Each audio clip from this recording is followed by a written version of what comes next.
감사합니다.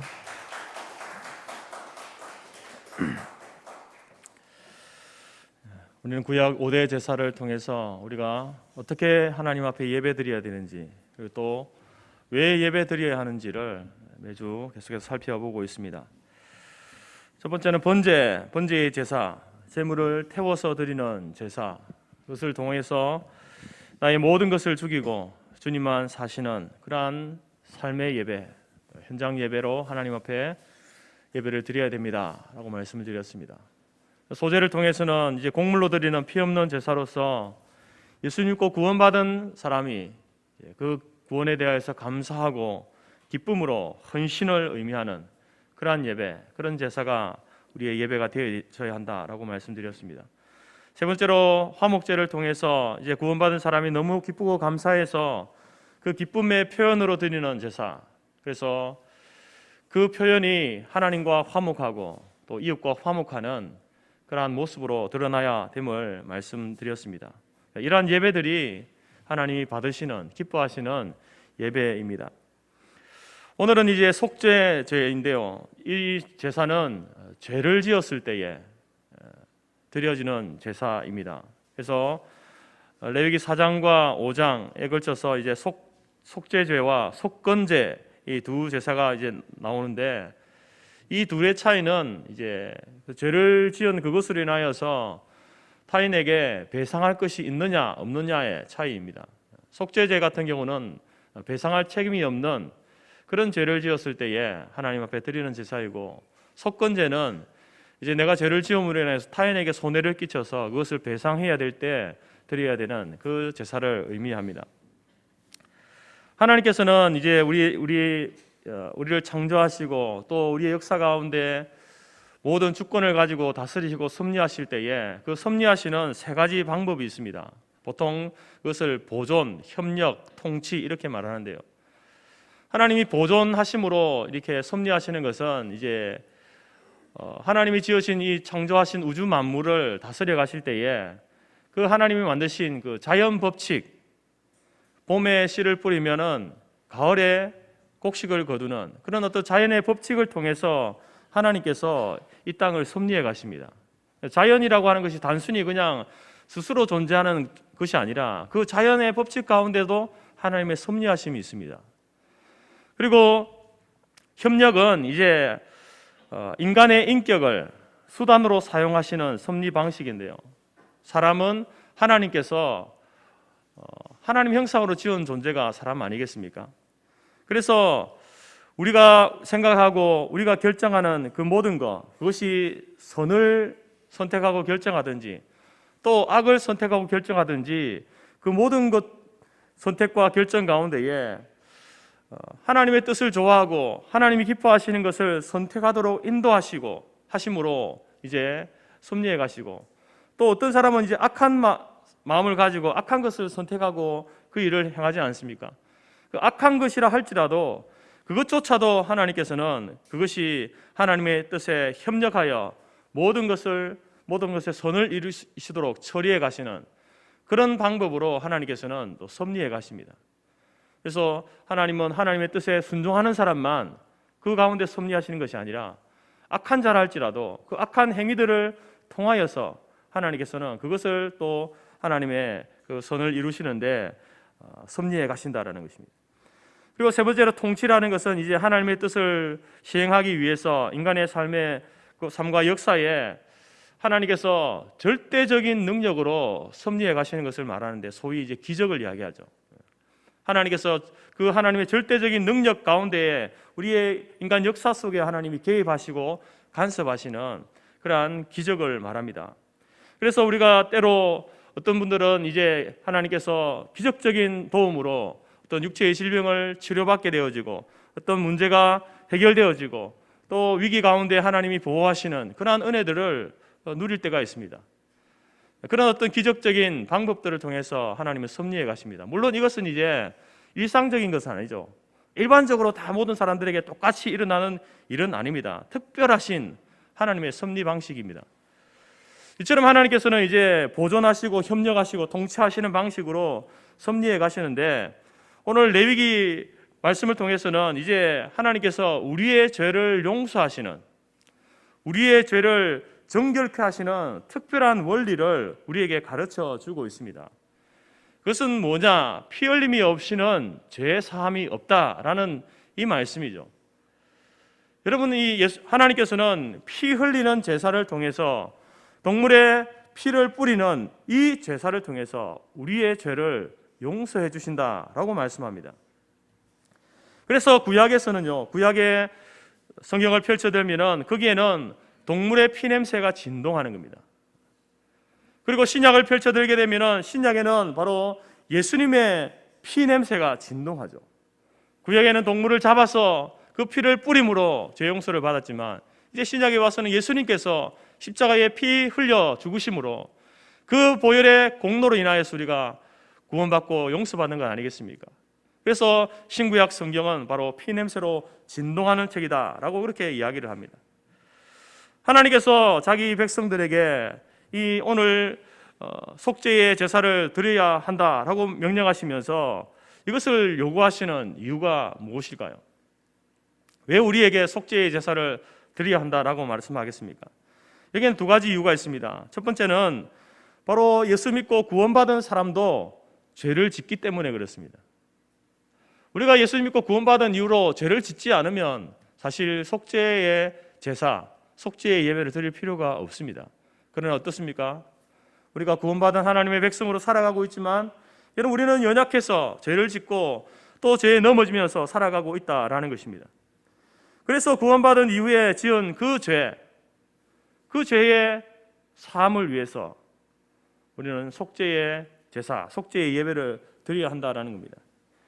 요한일서 1장 8절에서 사도 요한이 이렇게 이야기합니다. 만일 우리가 죄 없다 하면 스스로 속이고 또 진리가 우리 속에 있지 아니할 것이라. 여러분, 우리가 예수 믿고 구원받은 자라고 해서 나는 이제 더 이상 죄가 없어 라고 말하는 것은, 그것은 거짓말하는 겁니다. 스스로를 속이는 것이다 라는 것이죠. 우리가 구원받기 전에는 하나님의 뜻을 행할 능력이 전혀 없었던 그런 자들이었습니다.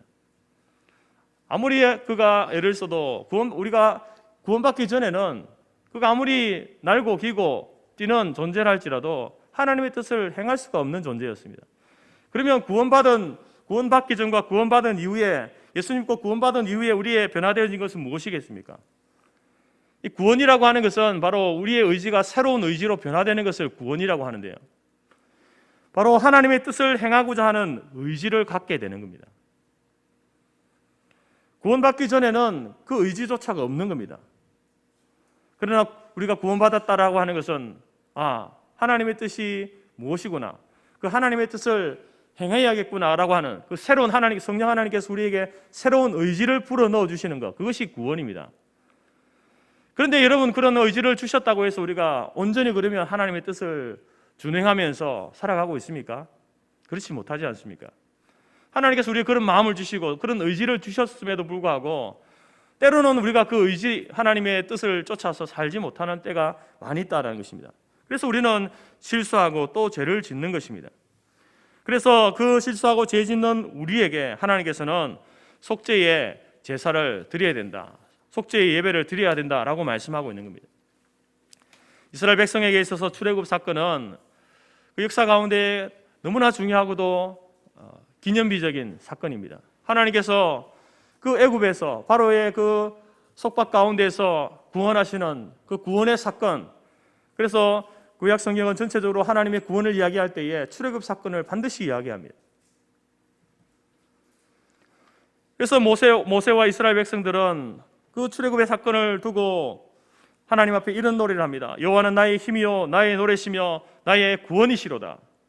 그 사건을 두고 하나님이 우리를 구원하셨다, 우리의 구원의 하나님이시다라고 이렇게 노래하고 있지 않습니까? 특별히 여러분이 홍해의 사건은 바로 이스라엘 백성이 이제는 그 사단의 지배를 벗어나서 구원받은 하나님의 백성이 되었다라는 것을 예표하는 사건입니다. 놀라운 하나님의 구원을 경험한 사건이 되는 것입니다. 그러면 이들이 하나님의 그 구원하신 놀라우신 은혜와 능력을 덧입은 그들이 광야에서 그러면 더 이상 죄를 짓지 않았습니까? 여러분, 우리는 잘 알지 않습니까? 성경은 분명히 우리에게 이야기합니다. 그들은 광야에 지나면서 하나님을 대신할 그 모세를 향해서, 그리고 또 하나님을 향하여서 그가 얼마나 불신하고 불평하고 불만을 표시했는지 우리는 잘 알고 있습니다. 심지어 그런 죄로 인하여서 하나님의 진노 가운데에 그 광야 속에서 멸망당한 자들이 얼마나 많습니까? 이처럼 우리는 예수 믿고 구원받아 하나님 앞에 우리의 헌신하고 기쁨을 표하는 그러한 성도가 되었습니다. 하나님의 백성이 되었습니다. 그러나 그럼에도 불구하고 여전히 우리에게는 세 가지 적들이 있습니다. 우리를 무너지게 만드는, 우리를 하여금 죄짓게 만드는 그러한 적들이 여전히 존재하고 있다는 것입니다. 그것은 바로 우리 안에 있는 죄성이죠. 여전히 부패한 죄성, 그 타락한 죄성이 바로 우리로 하여금 죄를 짓게 만드는 겁니다. 또한 이 죄악된 세상이 우리로 하여금 하나님을 대적하게 하고 비성경적인 가치관을 심어주고 하나님의 뜻에 반하는 사상과 이념들을 그것으로 하나님께 불순종하게 하는 그런 죄를 짓게 만듭니다. 또한 영적 존재로서 사단, 마귀가 바로 우리 성도들을 시기하여서 어떻게 해서든지 죽이고 멸망시키고 어떻게 해서든지 하나님으로부터 떨어지게 만들어서 망하게 하려는 그런 존재가 사단, 마귀 아닙니까? 이런 우리의 죄성과 그런 죄악된 세상과 그리고 악한 사단, 마귀로 인하여서 그러한 공격과 그러한 유혹을 받을 때에 연약한 우리들은 또 넘어지는 것입니다. 또 죄를 짓게 된다라는 것입니다. 우리는 그 죄악된 것들과 하나님의 도우심으로 싸우는 영적 전쟁을 치르고 나아가지만 그러나 매번 승리하는 것은 아닙니다. 그래서 죄를 짓게 되는 것이죠. 그래서 이렇게 예수 믿고 난 이후에 지은 그 죄를 해결하기 위해서 우리는 지속적으로 속죄의 제사, 속죄의 예배를 드려야 하는 것입니다. 그리고 예수님께서는 바로 이 우리를 위하여서 번제의 제물이 되셨습니다. 뿐만 아니라 오늘 이 레위기 4장을 통해서는 그 예수님께서 우리를 위한 속죄의 제물이 되셨다라는 사실을 말씀하고 있습니다. 예수 믿어서 처음 구원받을 때에도 예수님의 피가 필요합니다. 예수님의 피 흘려주심이 필요합니다.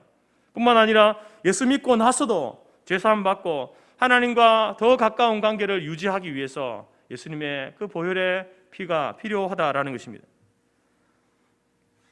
그래서 우리는 구원받은 하나님의 자녀가 되었지만 날마다 예배 가운데 나와서 우리의 죄를 자백하는, 우리의 죄를 예수 그리스도의 피로 씻음받는 이러한 은혜의 사건들이 필요한데, 그러한 사건들을 통하여서, 그러한 예배를 통하여서 우리는 하나님과 가까운 관계를 유지하게 되어지고 하나님과 동행하는 삶을 살게 된다라는 것입니다.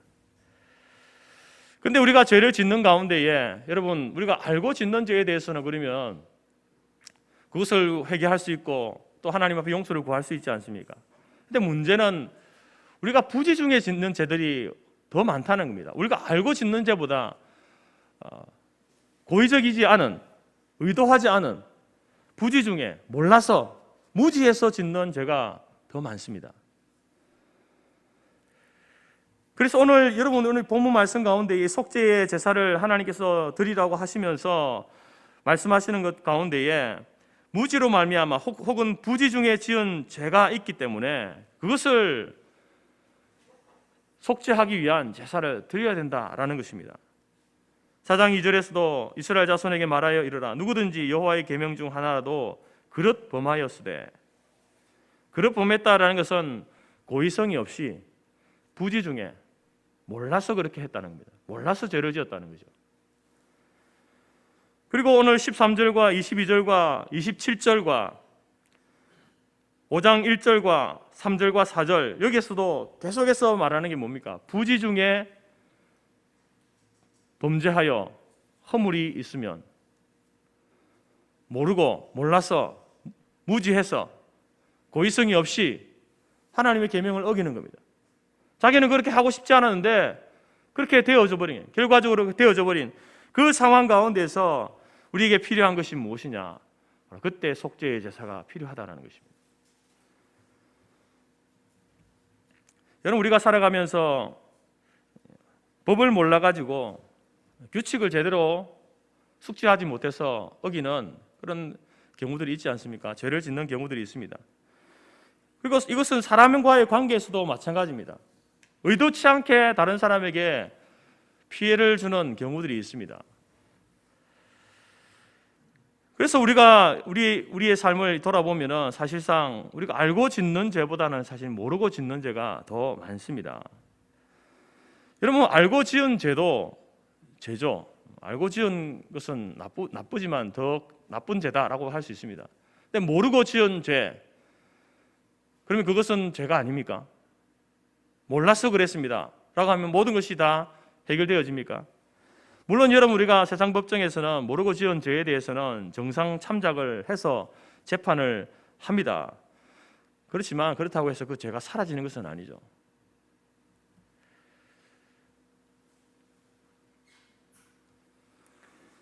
여러분, 우리가 모르고 독약을 먹었다고 칩시다. 모르고 먹었으면 죽지 않습니까? 독약을 알고 먹으면 죽고 모르고 먹으면 죽지 않습니까? 마찬가지로 우리가 모르고 죄를 지었다 하더라도 그것은 죄이고 그 죄를 지은 사람은 죄인이 되는 겁니다. 그러면 그 죄에 대하여서 우리가 그 죄를 해결해야 되는데, 그 해결하는 방법이 무엇이냐? 하나님께서 바로 이 속죄의 제사를 드려야 된다라고 말씀하고 있는 겁니다. 우리가 예수 믿고 난 이후에 변화되어진 성도의 삶을 살고 있지만 여전히 우리에게는 나쁜 그런 습관들이 남아 있습니다. 그런 나쁜 습관들로 인하여서 부지 중에 다른 사람에게 죄를 짓는 경우들이 있습니다. 일상 속에서 그런 게 있는 겁니다. 목사인 저도 그런 것들이 있지 않겠습니까? 그것을 위하여서 여러분, 하나님께서는 우리에게 이 속죄의 예배를 말씀하고 계시고, 우리가 매주일마다 예배드리는 이유도 거기에 있는 겁니다. 예배의 목적이 하나님께 영광을 올려드리는 것도 있지만, 바로 우리가 일상의 삶 가운데에서 부지 중에 범죄한 그것에 대하여서 속죄할 수 있는 방법이 바로 하나님 앞에 나와 예배드리는 겁니다. 요한일서 1장 9절에서 만일 우리가 우리 죄를 자백하면 저는 미쁘시고 의로우사 우리 죄를 사하시며 모든 불의에서 우리를 깨끗하게 하실 것이다. 우리가 하나님 앞에 예배 가운데 나와서 우리의 죄를 고백하면, 자백하면 하나님께서 예수 그리스도의 피로 씻으시고 불의에서 우리를 깨끗하게 해주신다 라고 약속하고 있습니다.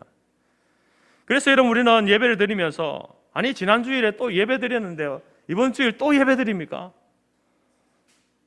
이런 말을 해서는 안 되는 겁니다.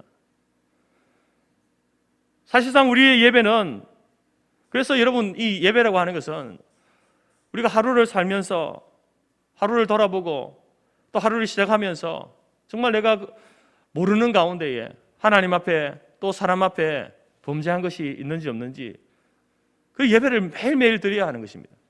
매일매일 하나님의 속죄의 예배를 드리는 것이 마땅하죠.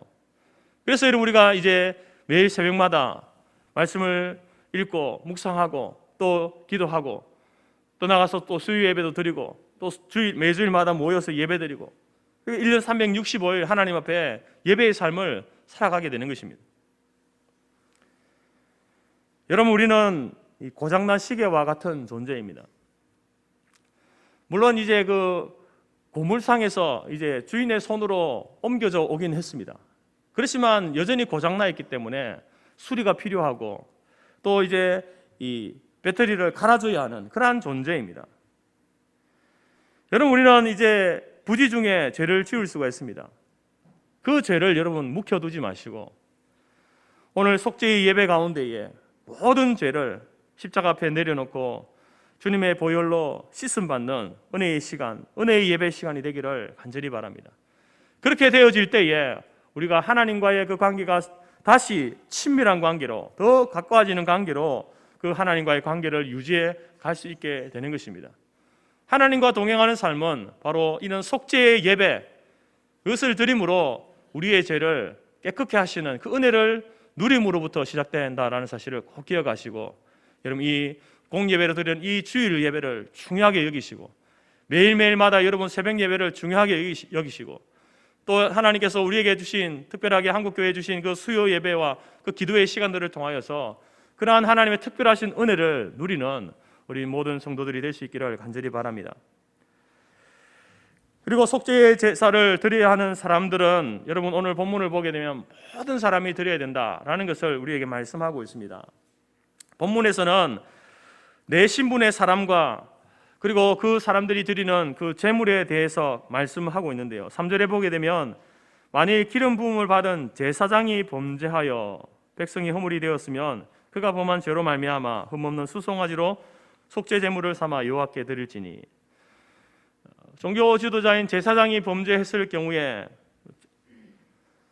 그때에도 바로 속죄의 제사를 드려야 된다. 흠없는 수송아지를 가져서 안수 기도하고 죽여서 그 피를 가지고 성소에 들어가서 휘장 앞에 7번 뿌리고, 또 향을 분향하는 분향단의 뿔에다가 피를 바르고 나와서 번제단에 그 남은 피를 다 쏟아붓고 내장과 기름과 콩팥과 간 위에 덮인 거풀을 다 태워서 화제로 드리고 나머지는 진 밖에 가져가서 다 불태워 없애버리는, 그렇게 할 때에 그 제사장의 죄가 사함받게 된다라는 겁니다.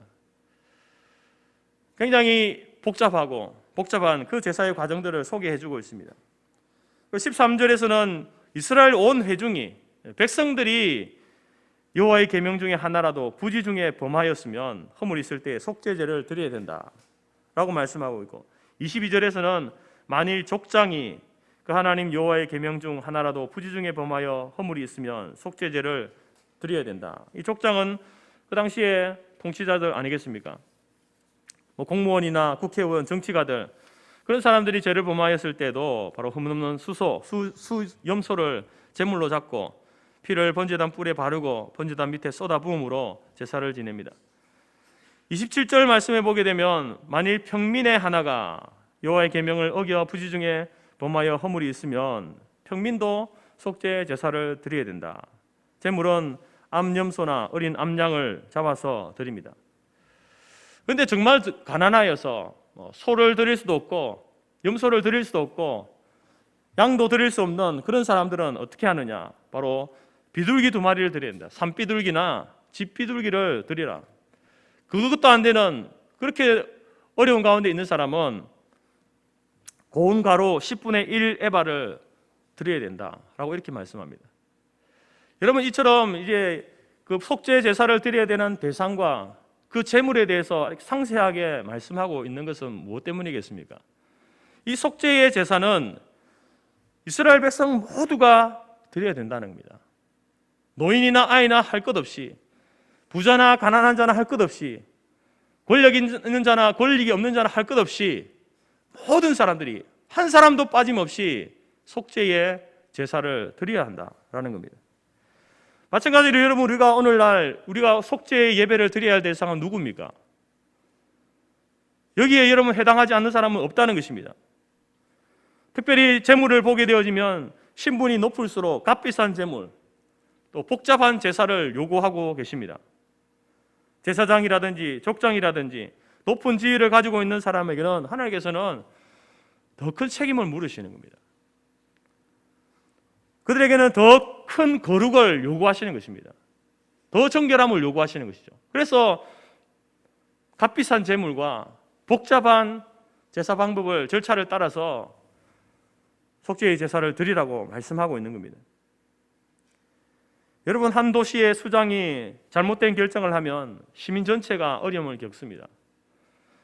한 교회의 목사나 장로가 죄를 짓게 되고 잘못된 결정을 하게 되면 교회 모든 성도들이 어려움을 겪지 않습니까?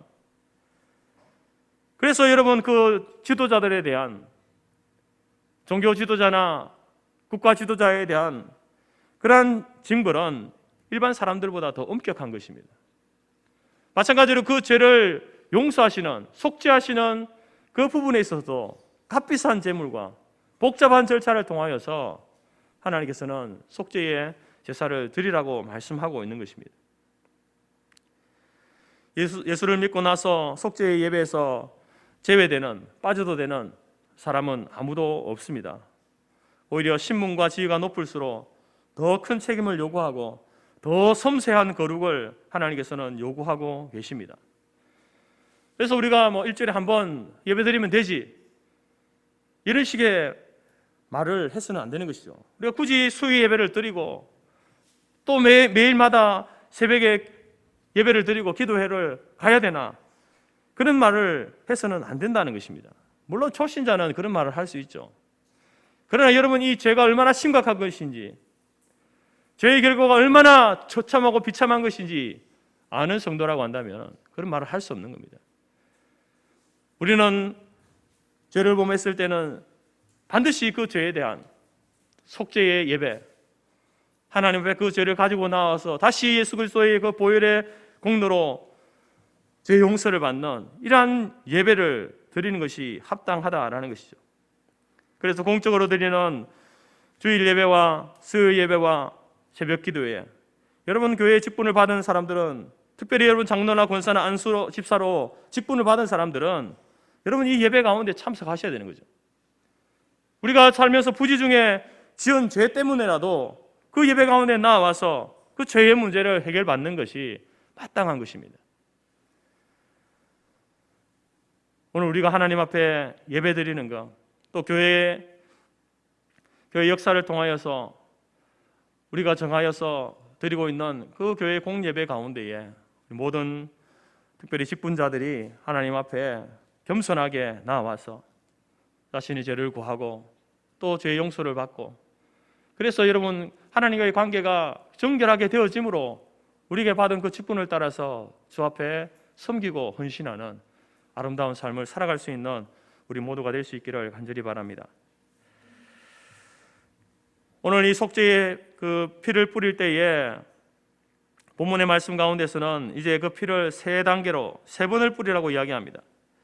첫 번째 단계는 휘장 앞에서 이제 피를 뿌리는데 7번 뿌리라고 하죠. 이런 구약 시대에는 하나님이 다른 곳에 계시지 않았습니다. 하나님은 성막 가운데, 그리고 그 성막 가운데서도 지성소 안에 계셨습니다. 그런데 이제 이 휘장이라고 하는 것이 성소와 지성소를 맡고 있지 않습니까? 그래서 이스라엘 백성들이 하나님을 만나기 위해서는 반드시 그 휘장을 지나가야 됩니다. 대제사장도 1년에 한 차례만 휘장을 열고 들어갈 수 있었습니다. 일반 사람들은 휘장을 열 수도 없었습니다. 그래서 그 휘장 앞에 가서 피를 뿌림으로 하나님, 내가 하나님으로부터 이 죄로 인하여서 멀어져 싸우니 이 피를 보시고, 내가 뿌린 이 피를 보시고 내 죄를 용서하시고 다시 하나님께 나아갈 수 있는 존재가 되게 하여 주옵소서. 그렇게 피를 뿌리는 겁니다. 휘장 앞에 뿌린다는 것은 이제 인간의 그 모든 죄를 궁극적으로 하나님 앞에 지은 것이다 라는 그러한 고백을 담고 있는 겁니다. 여러분, 우리가 죄를 지을 때 하나님 앞에 죄를 지을 수도 있고 또 사람들 앞에 죄를 지을 수 있지 않습니까? 그런데 그 모든 죄들이 궁극적으로는 하나님께 지은 죄다라는 겁니다. 사람이 돈을 떼어 먹는 그러한 죄를 지어도 그것은 하나님 앞에 지은 죄입니다. 간음하는 죄를 지어도 사람과의 관계 속에서 지은 죄지만 그것은 하나님 앞에 지은 죄라는 겁니다. 탕자가 아버지 앞에 그 불효막심한 행위를 하지 않습니까? 그리고 그가 나중에 이제 회개하고 돌아와서 뭐라고 이야기합니까? 내가 하나님과 아버지에게 죄를 지었다. 내가 하늘 아버지께 죄를 지었다. 그 죄를 고백하면서 아버지께 지은 죄지 않습니까? 그런데 그것을 하늘 아버지께 지은 죄라고 이렇게 고백을 합니다. 이처럼 여러분, 우리가 짓는 범죄한 모든 죄악들은 하나님 앞에서 짓는 겁니다. 그래서 그 죄에 사람에게 대하여서 지은 그 죄라 할지라도 하나님께서 그 죄를 물으시는 거예요. 그런데 반드시 여러분, 우리는 모든 죄에 대하여서 하나님과 그 죄의 문제를 해결해야만 하는 것입니다. 사람하고만 해결한다고 해서 되는 문제가 아니죠. 다윗도 그가 범죄한 바세바를 범한 그 범죄로 인하여서 이렇게 고백합니다. 내가 주께만 범죄하여 주의 목전에 악을 행하였습니다. 여러분, 우리는 모든 죄는 그것은 하나님 앞에서 짓는 죄입니다. 그렇기 때문에 하나님이 계신 지성소 앞에 나아가서 피를 뿌려야 되는 것이죠. 그런데 오늘 본문에서는 그 피를 7번 뿌린다라고 이렇게 이야기합니다. 여러분, 이 성경에서 7이라고 하는 수는 완전수입니다. 그래서 이 피의 속죄라고 하는 것은 거기에 더 이상 어떤 것을 더할 필요도 뺄 필요도 없이 완전한 것이다 라는 것을 의미합니다. 여러분, 그 휘장 앞에서 피를 뿌리는 그 피뿌림은 하나의 그림자이죠. 예표입니다. 바로 예수 그리스도께서 골고다 언덕에서 그 십자가에서 흘리신 그 보혈, 그것을 상징하는 것이 바로 이 휘장에서 뿌리는 피죠. 물론 그 성막에서 잡는 동물을 잡아서 피를 뿌리는 그 모든 것들이 다 예수 그리스도의 피를 상징하는 것입니다. 바로 십자가에 흘리신 그 예수님의 피로 말미암아 우리는 우리의 죄 사함을 받게 되어지고, 그리고 그 죄 사함을 받음으로 인하여서 성소의 그 휘장이 하나님 가려져서 나가지 못하던 그것이 열려지게 되고 우리가 하나님 앞에 담대하게 나아갈 수 있게 되는 그러한 담력을 얻게 되는 것입니다. 여러분, 우리는 죄를 짓습니다. 특별히 부지 중에 짓는 죄들이 많이 있습니다. 여러분, 이러한 죄를 가지고 있으면 그 죄를 나의 어떤 노력으로, 나의 힘으로, 나의 어떤 선행으로 내가 더 선하게, 더 착하게 삶으로 인하여서 그 문제를 해결해 보겠다라는 잘못된 생각을 버리시기 바랍니다. 내가 오늘 이만큼의 죄를 지었기 때문에 내일 더 선한 삶을 살면 하나님께서 용서해 주시겠지. 아니, 내가 오늘 이 죄를 지었기 때문에 내일 내가 더 말씀에 순종하는 삶을 살면 하나님께서 나를 어여삐 보시겠지. 여러분, 그렇지 않습니다. 우리의 모든 죄는 예수 그리스도의 피를 통과하지 않으면 용서받을 수 없습니다. 예수님의 피뿌림이 있어야 되는 것입니다. 그 피를 의지하여서 그 피로 말미암아 여러분, 우리가 하나님 앞에 나아갈 수 있게 되는 것이지, 결코 우리의 선행이나 우리가 종교적으로 심지어 말씀대로 순종하며 살았다고 해서 하나님께서 죄를 용서해 주시는 게 아닙니다. 그것은 죄 용서받은 이후의 삶이죠. 우리의 죄 용서는 오직 예수 그리스도의 그 보혈의 공로, 그것으로 인하여서 죄 용서를 받게 되는 겁니다. 그 용서를 받은 사람이 여러분 그 은혜에 너무나 감격하여서 하나님 앞에 말씀에 순종하는 삶을 살게 되는 것입니다. 우리는 알고 지은 죄, 모르고 지은 죄, 예수 믿기 전에 지은 죄도 있고 예수 믿고 난 이후에 지은 죄도 있습니다. 바로 이 모든 죄를 깨끗하게 씻어주시는, 용서해 주시는 것이 바로 주님의 보혈입니다. 예수님의 그 보혈의 공로입니다. 이 사실을 여러분 믿고 날마다 그 피의 제사 앞에 나아가는 저와 여러분이 될 수 있기를 간절히 바랍니다. 그래서 여러분, 우리는 하나님 앞에 나올 때에 다른 이야기 할 필요 없습니다. 주님, 오직 예수 그리스도의 보혈의 피로 내 죄를 씻어주십시오. 한 주간의 내 삶 가운데에 내가 알고도 지은 죄, 또 모르고도 지은 죄, 수많은 그 죄를 주님 앞에 내려놓습니다. 오직 주님의 그 보혈의 피로 나를 깨끗게 해주십시오. 정결하게 해주십시오. 그 죄가 하나님과 나 사이에 막아서서 있습니다. 그 죄를 주님의 보혈의 능력으로 허물어 주십시오. 여러분, 이것이 우리가 하나님 앞에 나왔을 때에 가장 먼저 해야 될 기도이고 고백이다라는 사실입니다. 하나님께서는 우리가 우리의 있는 모습 그대로 가지고 나와서 죄를 고백하면, 여러분, 우리 하나님은 신실하신 하나님, 선하신 분이시기 때문에 우리의 죄를 용서해 주십니다. 우리의 죄를 용서해 주셔서 그로부터 우리가 드리는 기도와 찬송과 예배, 모든 것들을 하나님께서 받으시는 그런 예배로 되어진다라는 사실을 꼭 기억하시고, 그리고 또 그 예수의 그 보혈의 피로 이제 씻음 받은 그 사람만이 천국 가게 되는 것이고, 그 사람에게만 부활의 생명이 주어지게 되는 것입니다. 아무도 예수의 피를 통과하지 않고는 아무도 영원한 생명을 얻을 수 없습니다. 반드시 기억하시고 주님 앞에 나올 때에 다른 기도 이전에 여러분 오직 예수 그리스도의 보혈의 그 피로 내가 한 주간 동안 또 하루의 삶을 살면서 지은 모든 죄 하나님 깨끗게 해주십시오, 용서해 주십시오 라고 하는 그러한 기도가 우리의 고백 가운데 먼저 되어지는 저와 여러분이 되기를 간절히 바랍니다. 그리고 두 번째 단계는 이제 제사장이 휘장에 7번 뿌리고 나서 한 발짝 뒤로 물러서서 향을 피우는 향단에다 그 뿔에다가 피를 바른다라고 이렇게 말합니다. 여러분, 이 향단은 기도를 의미합니다. 기도의 향단이죠.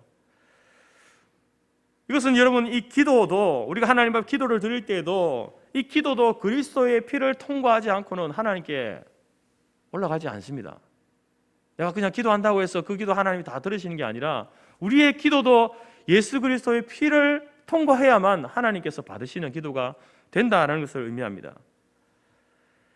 여러분, 우리가 기독교 성도들, 신자들만 기도하는 게 아니지 않습니까? 타 종교들도 다 기도합니다. 산으로 가서 기도하고 자기들만의 어떤 기도의 방식을 가지고 다 기도하지 않습니까? 근데 그런 기도들은 자신의 마음을 비우고 자기 반성하는 정도는 됩니다. 자기의 어떤 인격 수양 정도는 됩니다. 할 수 있습니다. 가능합니다. 그렇지만 여러분, 그런 기도는 예수의 피를 믿지 않는 기도이기 때문에 하나님이 들으시는 기도는 아닙니다. 그러니까 우리의 이 죄에 대해서 자기가 반성하고 뉘우치는, 그래서 어느 정도의 어떤 그 마음의 위로를 받을 수는 있겠죠. 그러나 근본적인 문제를 해결할 수 있는 건 아니라는 겁니다. 반드시 우리의 기도는 예수 그리스도의 피를 통과해야만 하나님이 들으시고 받으시고 용서하시는 것입니다. 그래서 우리가 기도할 때에 우리의 기도의 항상 마무리는 뭡니까? 예수님의 이름으로 기도드립니다. 여러분이 아무리 많은 기도를 드리고 엄청난 기도를 드렸다 할지라도 여러분 기도 가운데 마지막에 이 모든 것을 예수님의 이름으로 기도드립니다라는 이것을 빼면요, 하나님이 받지 않으십니다. 다시 말해서 예수님의 보혈의 공로를 의지하여서 기도드립니다. 우리가 여러분 하나님 앞에 기도할 수 있는 자격은 없습니다. 능력도 없습니다. 우리가 기도할 수 있는 것은 오직 예수님 때문에 하는 거예요. 예수님의 그 보혈의 공로와 그 능력으로 인하여서 기도드릴 수 있는 것이죠. 그것을 의지해서 기도하는 겁니다.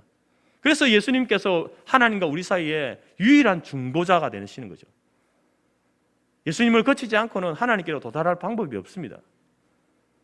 그래서 여러분들이 기도하실 때에 그것이 사소한 기도이든지 큼직한 기도이든지 상관없이 항상 여러분 예수님의 이름으로 기도합니다. 이 고백을 여러분 기도 가운데 빼먹어서는 안 되는 겁니다. 세 번째로는 남은 피를 이제 어디다 뿌립니까? 번제단 밑에 다 쏟아라고 이렇게 말합니다. 번제라고 하면 희생과 헌신을 드리는 곳 아니겠습니까? 우리가 하나님 앞에 여러 모양 여러 모습으로 희생하고 헌신하는, 봉사하고 섬기는 많은 그러한 모습들이 있습니다. 그러한 희생과 헌신의 모습도 예수의 피를 통과하지 않고는 하나님께서 그것을 받지 않으십니다. 우리가 우리의 생명을 하나님 앞에 드리는 그러한 희생을 드린다 할지라도 그것이 예수님 피가 없으면요, 그건 그냥 죽음이에요. 하나님이 받지 않으십니다. 예수의 피를 통과하는 헌신과 희생과 봉사, 그것만이 하나님께서 받으십니다. 이 세상에는 그리스도인들보다 선을 더 많이 행하는 사람들이 많습니다. 물론 우리 교회나 성도들이 일반적으로 선을 많이 행합니다. 구제도 많이 하고 또 여러 가지 희생도 많이 합니다. 그렇지만 또 우리보다 더 뛰어난 사람들도 있습니다. 그래서 불신자 가운데서도 요양원을 운영하면서 고아원을 운영하면서 또 때로는 나라를 위해서 목숨을 바치는 그런 사람들도 있지 않습니까? 근데 여러분, 피의 공로를 의지하지 않고는, 예수님의 피의 공로를 의지하지 않는 그러한 희생과 헌신은 하나님께 연락되지 않습니다. 그러나 그런 선행과 그런 봉사는 인간 차원에서 끝나는 것입니다. 천국의 상급으로 이어지지 않습니다. 반드시 예수 그리스도의 그 보혈의 공로를 통과하는 헌신, 그 봉사, 그것만이 여러분 하나님이 받으시고 또 하늘의 상급으로 이어지게 된다. 이것을 우리에게 말씀하시기 위해서 그 피를 번제단에 뿌리라라고 말씀하고 있는 겁니다. 사랑하는 성도 여러분, 하나님께서는 이 속죄의 제사를 통해서 우리에게 요구하시는 예배가 있습니다. 이런 형태로 제사를 드리라는 게 아닙니다. 이런 제사를 우리가 안 드립니다. 우리는 제사가 아니라 예배를 드리죠. 이 속죄의 제사를 통해서 우리에게 요구하시는 예배가 있습니다. 여러분, 우리가 이 코로나 시대에 개인 방역을 잘 하라고 하지 않습니까? 손 씻기 잘하고 마스크 잘 착용하면은 이 코로나 이 바이러스를 거의 대부분 다 이렇게 걸러낼 수 있다, 씻어내고 차단할 수 있다라고 이렇게 이야기합니다. 이처럼 여러분, 우리는 우리의 예배를 통하여서, 예배를 드림으로 인하여서 우리의 영혼을 좀먹는 그 영적인 바이러스, 그 죄를 씻어내야 하는 겁니다. 차단해야 하는 거죠. 예배 가운데 예수님의 그 보혈의 피가 흐르기 때문에 그 피 가운데 피를 통과한 우리들은, 성도들은요, 그 죄의 문제를 씻어내고 차단할 수 있는 겁니다. 내 힘으로가 아니라 바로 보혈의 능력이, 보혈의 힘이 우리를 그렇게 정결한 사람으로 새롭게 세워주신다라는 것입니다. 그래서 여러분, 우리는 예배 가운데 나올 때에 예수 그리스도의 피로 우리의 죄를 씻음 받습니다. 예수 그리스도의 피를 흘리게 함으로 우리의 죄가 사해짐을 받습니다. 그 놀라운 일이 예배 가운데 일어나고 있는데, 예배를 드리지 않는다는 것은 얼마나 여러분, 그 하나님의 구원받은 백성으로서 예배를 드리지 않는다는 것은 그래서 도대체 있을 수가 없는 일입니다. 과연 그 사람이 이 예수 그리스도에게 보혈의 이 놀라운 이 사건을, 그 은혜의 사건을 알고 있는지, 그것이 얼마나 크고 놀라운 것이고 우리에게 얼마나 간절하게 필요한 것인지 알고 있는지 참으로 의문스럽습니다. 그리고 그러한 예배 가운데에 우리는 결코 가벼운 마음으로 나올 수 없는 것입니다. 그냥 세상 모임 가듯이 그런 모습으로 나올 수 없는 거죠. 가장 절제되고 경건한 모습으로, 가장 최선의 모습으로 하나님 앞에 그 은혜를 누리기 위하여서, 그 은혜를 갈급하여서 나오는 그 예배가 우리의 예배가 되어져야 한다는 것입니다. 여러분, 우리는 매일매일 죄를 지으면서 살아가고 있습니다.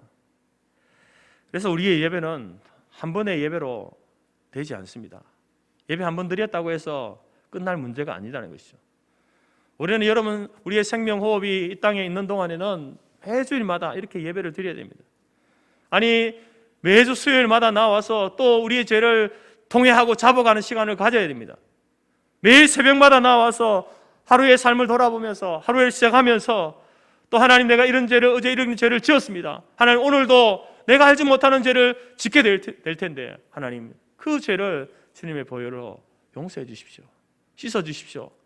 이런 기도와 이런 예배가 우리 가운데 매일매일 필요하다라는 것입니다. 날마다 십자가 앞에 나와서 이 속죄의 마음으로 예배를 드릴 수 있기를 간절히 바랍니다. 진실함으로 하나님 앞에 예배를 드리십시오. 우리의 삶 속에 우리의 지은 죄를 고백하면서 하나님 앞에 예배 드리시기 바랍니다. 열심히 최선을 다해서 예배를 드리십시오. 그럴 때 여러분, 우리가 우리의 죄를 더 깊이 깨닫게 되는 겁니다. 신앙의 깊이가 깊어지면 깊어질수록, 신앙의 연륜이 많아지면 많아질수록, 신앙이 성숙하면 성숙할수록 여러분, 회개할 죄가 더 많아지는 겁니다. 목사님, 저는 회개할 죄가 없어요. 신앙생활 20년, 30년 하다 보니까 이제는 더 이상 회개할 죄가 없어요. 여러분, 그분은 더 신앙생활 더 하셔야 됩니다. 성경 더 보셔야 됩니다. 여러분, 우리가 신앙생활을 하면 할수록 더 하나님 앞에 회개할 죄가 많아지는 거예요. 왜냐하면 죄에 대한 민감성이 더 넓어지고 더 깊어지기 때문에 초신자일 때는 아무렇지도 않게 행했던 그러한 행동들, 말, 그런 것들이 우리가 신앙이 깊어지면 깊어질수록 그것이 하나님 앞에, 사람들 앞에 죄가 된다는 사실을 알게 되는 순간 더 많은 기도를 하게 되는 거죠. 그렇게 죄를 깨닫고 죄를 씻어내야만 여러분 우리가 죄의 권세를 이기게 되는 것입니다. 오늘 예수님께서는 우리를 위해서 번제의 제물 되심으로 우리를 하나님의 자녀로 삼아 주셨습니다. 그리고 이제는 우리 주님 예수님께서는 우리를 위한 속죄 제물이 되셨습니다. 그 속죄 제물 대신 예수님의 피를 의지해서 날마다 예배 가운데 나아가는 우리 모든 성도들이 될 수 있기를 간절히 바랍니다. 속죄 예배를 통해서 부지 중에 무지한 중에 의도치 않은 죄에 대해서 깨끗함을 얻고 날마다 하나님 앞에 가까이 나아가 하나님이 연락하시는 예배와 삶을 드리시는 우리 모든 성도교회 성도들이 되어지기를 주님의 이름으로 간절히 권면합니다.